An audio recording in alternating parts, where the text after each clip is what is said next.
Boa noite. O meu grupo vai falar sobre as aplicações biotecnológicas de metabólitos secundários extraídos de fungos endofíticos.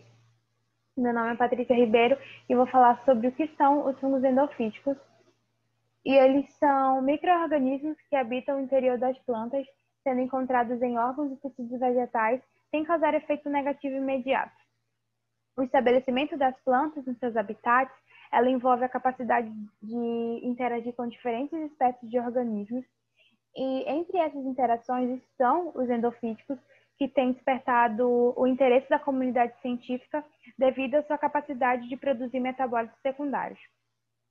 O primeiro metabólito fúngico eficaz foi a penicilina, produzida pelo fungo Penicillium crisógeno, descoberto por Alexander Fleming em 1928, e foi o primeiro medicamento produzido em larga escala já na década de 40.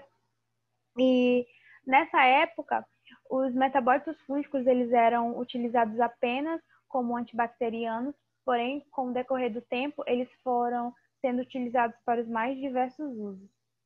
A interação endofítico-planta, ela sugere que esses organismos eles coevoluíram com seus hospedeiros, apresentando uma relação mutualista, onde o fungo ele vai receber nutriente e proteção, enquanto a planta ela também tem vantagem dessa interação, como maior resistência em ambientes com grandes estresses causados por fatores bióticos, como insetos, herbívoros, nematóides, parasitas, e também ambióticos, como estresse hídrico, temperatura, pH, salinidade. O fungo ele precisa controlar a sua virulência, enquanto a planta ela precisa controlar o mecanismo de defesa para que esses organismos consigam viver em simbiose. E é graças a essa interação que os endofíticos são capazes de produzir substâncias de interesse biotecnológico. Essas substâncias seriam os metabólitos secundários, que são pequenas moléculas que não são essenciais ao crescimento e desenvolvimento do organismo que a produz. A sua principal função é apenas aumentar a resistência e sobrevivência do seu organismo produtor. Eles são classificados em 3 grandes classes, são os terpenos, compostos fenólicos e compostos nitrogenados. Eu não coloquei nenhuma fórmula molecular aqui, porque são compostos muito grandes e muito complicados de identificar. Eles possuem uma vasta atividades biológicas, como imunossupressoras, antimicrobianas, antiviral, antitumoral, antioxidante. E esses produtos obtidos, eles são economicamente importantes, pois têm aplicações em diversas áreas, como na indústria alimentícia, na indústria farmacêutica e na agricultura. Compostos bioativos na agricultura. Essa relação simbiótica entre fungos e plantas favorece o surgimento de novas rotas metabólicas, resultando em uma rica produção de metabólitos bioativos. Por isso, os fungos endofíticos são apontados como uma fonte promissora de compostos químicos de interesse para a medicina e a agricultura. Na agricultura, as substâncias fúngicas poderão representar uma alternativa sustentável aos pesticidas sintéticos, cujo uso tem sido rejeitado pela sociedade e intensamente controlado pelas autoridades governamentais, devido aos seus efeitos colaterais sobre a saúde humana e o meio ambiente.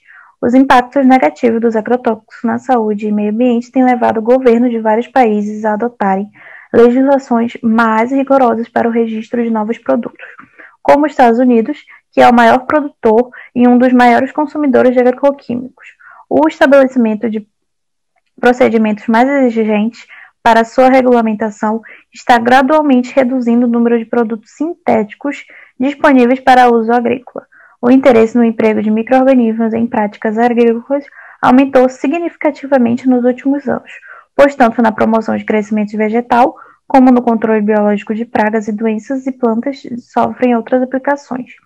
Eles se constituem em potenciais substituídos de produtos químicos, podendo favorecer, desta maneira, a preservação do ambiente.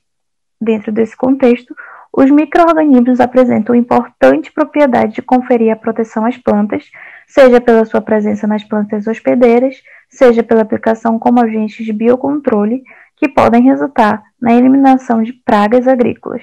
Por isso, tem havido um grande interesse no estudo da ocorrência do potencial de colonização e da utilização de bactérias endofíticas em outros endofítos, para a promoção de crescimento e controle biológico de doenças de plantas.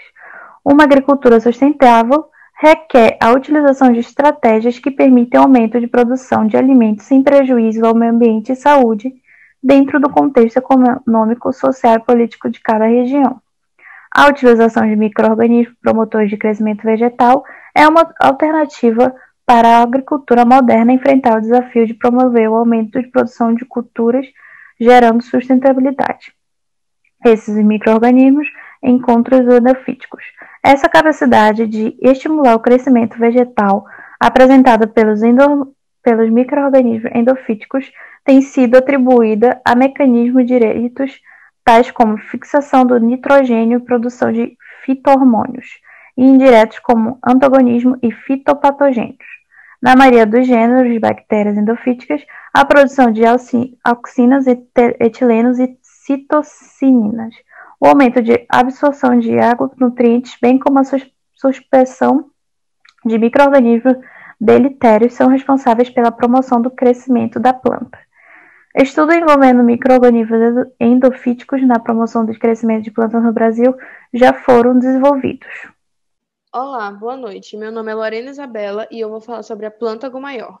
A planta gomaior, ou mais conhecida como tansagem, é uma planta herbácea, que pertence à família Plantaginaceae, muito encontrada no Brasil nas regiões de clima temperado ou subtropical. A mesma cresce em jardins, gramados e hortas. Tem fins médicos, como em tratamentos odontológicos, agindo como antibacteriano contra a gengivite, anti-inflamatório para boca e garganta, e também age contra infecções nas vias respiratórias superiores. Seus constituintes químicos são compostos fenólicos, derivados do ácido cafeico, flavonoides, alcaloides, terpenos e vitamina C. Com isso, pode-se perceber que a planta gomaior tem grande importância farmacológica, apresentando diversas atividades antimicrobianas. Ao longo do tempo, descobriu-se que a relação entre colonizador endofítico e planta hospedeira tem muita importância, pois os fungos endofíticos têm a capacidade de produzir as mesmas substâncias ou substâncias relacionadas à sua planta hospedeira. Isto é algo de extrema importância, pois antes uma atividade que se acreditava que era somente por parte da planta pode estar relacionada à presença deste fungo, pois a planta pode induzir o fungo a esta atividade ou o fungo poderá ter esta atividade. E essa relação foi comprovada na tese potencial antimicrobiana da planta medicinal Planta gomaior L, em que foi verificado que tanto a planta apresentou atividade antibacteriana como os fungos endofíticos estudados dessa planta. Agora um exemplo de planta nativa da nossa cidade com aplicação farmacológica. A pipa híspido, conhecida como falso jaborandi ou simplesmente jaborandi, é uma planta arbustiva com propriedades medicinais ainda a serem mais estudadas, além das aplicações em diversas áreas dos metabólitos secundários produzidos pelos fungos endofíticos da planta. Ela é utilizada como adstringente, antidiurético, estimulante, cicatrizante, anti-hemorrágico, antifúngico, antiparasitário e antibiótico. Nos próximos slides, vou mostrar evidências de como os extratos fúngicos de híspido podem ser aplicados para finalidades farmacêuticas. Por isso eu trago o trabalho obtenção de metabólitos secundários de fungos endofíticos isolados de pipa híspido com atividade antibacteriana contra Staphylococcus aureus. Mas para vermos como fizeram isso, para a compreensão do estudo é preciso conhecer um pouco mais de Staphylococcus aureus. A bactéria está presente na microbiota humana normal.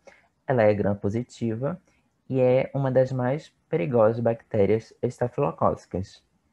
Em determinadas condições do organismo, ou por via de contaminação, em ambiente hospitalar, os Staphylococcus aureus causam infecções que oscilam de leves a potencialmente mortais, como os abscessos, que é uma contaminação, uma infecção cutânea, exemplificada aqui na imagem. Mas em caso hospitalar, a infecção pode passar de um órgão infectado para o outro através da corrente sanguínea. E daí, é possível que a bactéria alcance o coração, os ossos e o pulmão, como exemplos mais severos. E para esses casos, por se tratarem de bactérias de ambiente hospitalar, é necessário o uso de drogas mais pesadas contra essa resistência maior a antibióticos. Para essas situações é indicada a vancomicina, que é útil contra cepas de Staphylococcus aureus resistentes à meticilina, já que a escolha do antibiótico a usar depende da gravidade da infecção e dos resultados dos testes de suscetibilidade. E por isso, com o uso de novas alternativas de antibióticos naturais, a indústria farmacêutica encontra novos caminhos para combater as doenças que são resistentes a drogas mais que são tradicionais e facilmente utilizadas pela população, né? Daí a necessidade de novos estudos, como no contexto da planta Piper hispidum, né?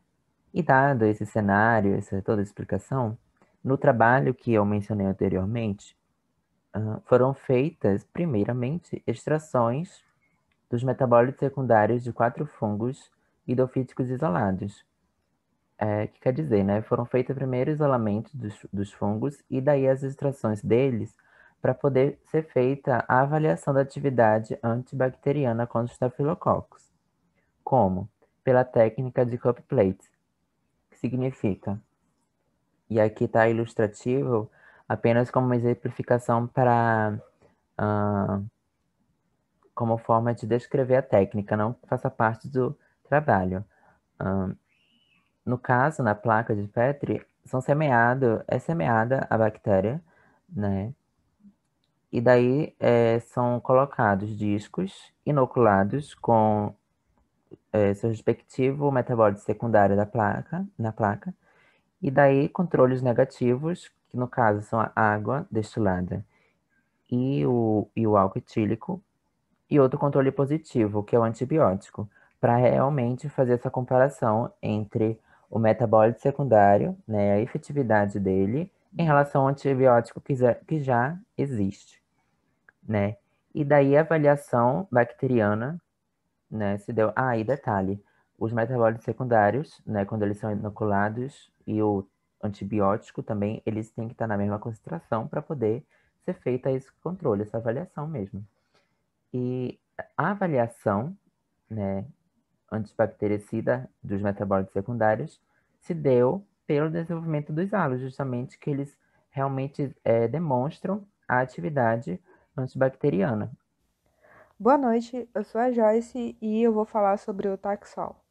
Bom, o Taxol ele é um produto natural da classe dos dipertenos e ele é encontrado comumente nas árvores do gênero Taxus. Ele também é o principal taxoide de interesse farmacológico utilizado no tratamento de câncer de mama, ovário e pulmão. Falando um pouco sobre a história do Taxol, na década de 60, o NCI coletou amostras de plantas para avaliar o seu potencial de produzir substâncias que poderiam ser utilizadas como antineoplásicos. O que seriam os antineoplásicos? Bom, os antineoplásicos são medicamentos que são utilizados para prevenir o crescimento e a disseminação de tumores. Bom, o Taxol ele foi isolado da casca da espécie Taxus brevifolia. Ela é conhecida comumente também como peixe do Pacífico. O Taxol foi o que teve o resultado mais promissor, porém, a produção dele se tornou inviável de certa forma, porque para se obter 1 kg de Taxol são necessárias cascas de mais ou menos 1.000 árvores. Isso levou à busca por novas fontes de produção sintética ou semissintética do Taxol. Daí, na década de 80, o pesquisador Pierre Portier ele conseguiu isolar uma alta quantidade de 10-desacetil-bagatina das folhas do pinheiro inglês da espécie Taxus baccata. Bom, essa substância descobriu-se posteriormente que ela é precursora do Taxol, dando início assim à produção semissintética do Taxol. Em relação à sua produção, as células do Taxus, elas crescem em meio aquoso, em grandes tanques de fermentação, e o Taxol, ele é extraído diretamente desse meio, ele é purificado por cromatografia e isolado por cristalização. Falando sobre o seu mecanismo de ação, quando há células cancerígenas, a sua divisão ocorre de forma desordenada e o Taxol ele atua na suspensão da reprodução celular quando aplicada a tumores malignos, impedindo a sua proliferação. Para tentar explicar um pouco como é que acontece, como é que é o mecanismo de ação do Taxol. Bom, o Taxol ele vai agir nos microtúbulos. O microtúbulo ele é formado pela proteína tubulina e seus dímeros alfa e beta tubulina. A sua polimerização e despolimerização elas ocorrem constantemente. Do lado esquerdo nós temos a polimerização e do lado direito nós temos a sua despolimerização. O Taxol ele vai se ligar na beta-tubulina e essa beta-tubulina ela é responsável pela despolimerização. A partir do momento que o Taxol se ligar à beta-tubulina, ele vai interromper a divisão celular, causando a apoptose da célula cancerígena. Bom, o Taxol ele é o primeiro fármaco anticancerígeno disponível no mercado capaz de impedir a despolimerização da tubulina. A Bristol Myers Squibb foi selecionada pelo NCI para produzir e comercializar o Taxol com o nome comercial de Paclitaxel, além dela também possuir um contrato de exclusividade de colheita do Teixo do Pacífico.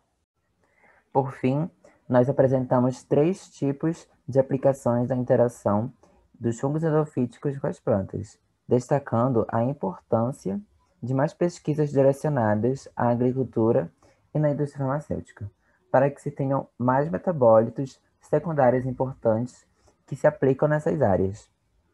Ou então pesquisas que aprimorem técnicas de identificação e de isolamento, como no caso do Taxol, em que em 2010 a Escherichia coli foi modificada para fins de produção em escala do Taxol, ou seja, se teve aprimoramento da técnica e obteve-se mais quantidade de Taxol a partir da modificação da Escherichia coli. E além do desenvolvimento de antibióticos naturais que contribuam contra doenças como as causadas pelo Staphylococcus aureus. E aqui as nossas referências e agradecemos a todos pela atenção.